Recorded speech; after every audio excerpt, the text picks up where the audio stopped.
नमस्कार, मैं हूं रजनीश दीक्षित। आप देख रहे हैं श्रेष्ठ उत्तराखंड। जी हाँ, चारधाम यात्रा का आगाज होने वाला है।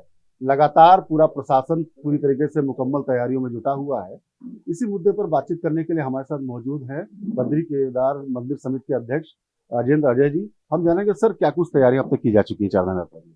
देखिए, आप जानते हैं कि विगत 2 वर्षों में जो चारधाम यात्रा है उसमें श्रद्धालुओं की, तीर्थयात्रियों की संख्या में रिकॉर्ड वृद्धि हुई है और ये प्रति वर्ष नए कीर्तिमान उसमें स्थापित हो रहे हैं। इस वर्ष भी जैसे कि हमको पूर्व में भी अनुमान था और सूचनाएं भी प्राप्त हो रही थी, और अभी जो पर्यटन विभाग द्वारा जो पंजीकरण की प्रक्रिया प्रारंभ की गई है उसमें श्रद्धालुओं की संख्या का एक नया कीर्तिमान स्थापित हुआ है। उस अनुरूप प्रदेश सरकार के स्तर से, बद्रीनाथ केदारनाथ मंदिर समिति के स्तर से जो अपनी तैयारियां हैं, जो अपनी कार्य योजना है, उसी अनुरूप हमने तैयार की थी।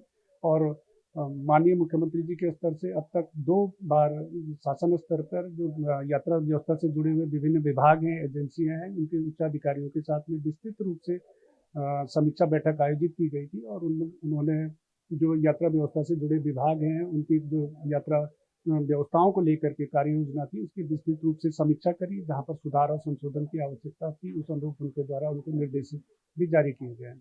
अच्छा सर, इस बार अभी देखा जा रहा है कि रिकॉर्ड तो रजिस्ट्रेशन हो गए, ऑनलाइन पूजा की बात हो रही। दूसरा, वीवीआईपी के लिए भी एडवाइजरी जारी की गई कई स्टेटों में, कभी शुरुआत के 15 दिन यात्रा करने ना आए। इसकी सर क्या मुख्य वजह लगती है?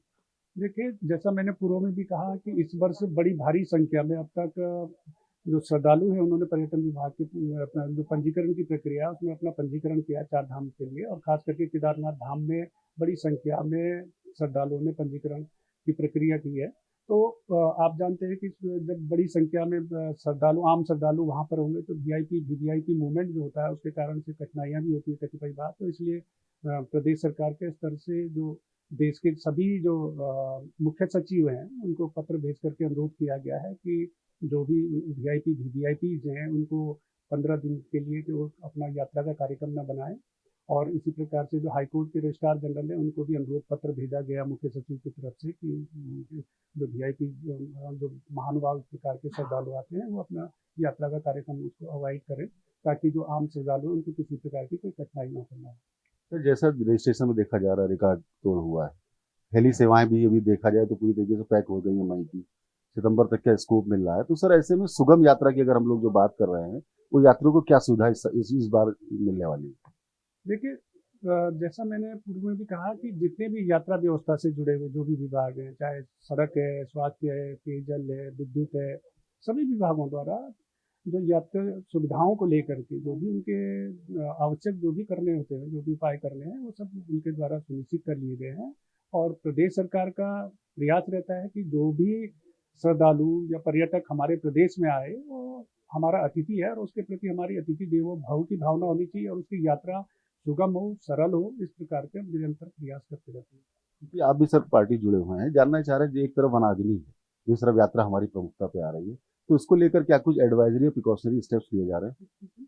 वनाग्नि की जो घटनाएं हो रही हैं पहाड़ों में, अभी नैनीताल देखने में आया था, नैनीताल की स्थिति ये थी, और कई जगह पर। और आपको लगता है क्या मतलब कोई मुद्दा प्रभावित करेगा वनाग्नि कहीं ना कहीं? देखिए, वनाग्नि का मुद्दा उससे यात्रा से जोड़ा नहीं जाना चाहिए और यात्रा इससे कोई प्रभावित नहीं होगी। अच्छा सर, लास्ट सवाल। जैसा कि देखने में आया था कि बार बार बात होती थी कि रिस्ट्रिक्शन का लेकर विरोध हो रहा है कि जो नियत यात्रियों किया जा रहा था, तो इस मुद्दे पर सर कुछ कहना चाहेंगे? देखिए, यात्रा के पंजीकरण की जो प्रक्रिया है वो प्रदेश सरकार के स्तर से काफ़ी गंभीरता पूर्वक उसमें विचार विमर्श किया गया और इस प्रकार से अभी तक कोई किसी प्रकार का प्रतिबंध नहीं लगाया गया है।